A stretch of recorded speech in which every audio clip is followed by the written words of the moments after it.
Yeah, Robert. It started when a school bus went off a cliff in West Texas. Oh, yeah, we did. Were you in or For driving? real? For real.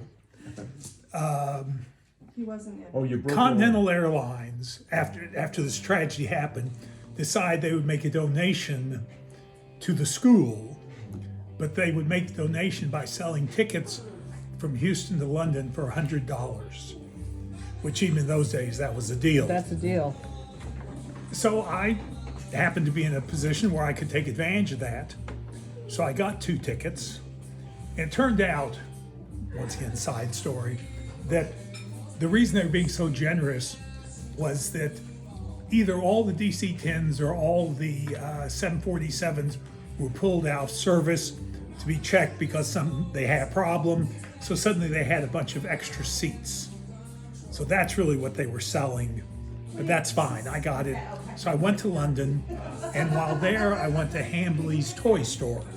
Highly recommended. Where there's a young man named Angus LeVay, Okay. who recently has been making some very fancy playing card structures you've seen. So he and I started chatting. He showed me, I bought a bunch of puzzles.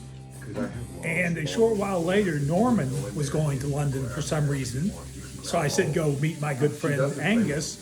Oh, no, no, I don't want to. And Angus said to Norman, so are you going to the puzzle party? To which Norman said, You know, she what doesn't puzzle want- party?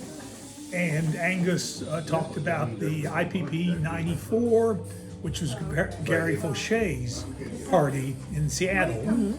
And he came back and said, why don't we go? So I said, okay.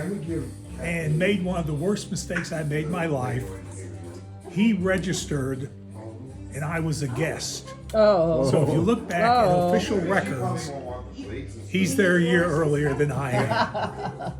And we did, thanks to Perry, create this nice exchange. We went back and forth with Gary about what's an okay exchange.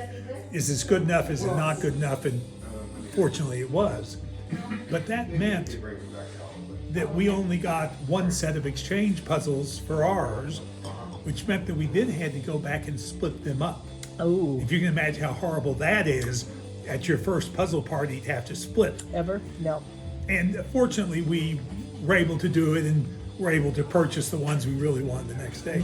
But that was my first puzzle party. As I say, that's where I met Nick Baxter, who was putting together his broken Nuts. He complains about how we name our puzzles. I, Exactly.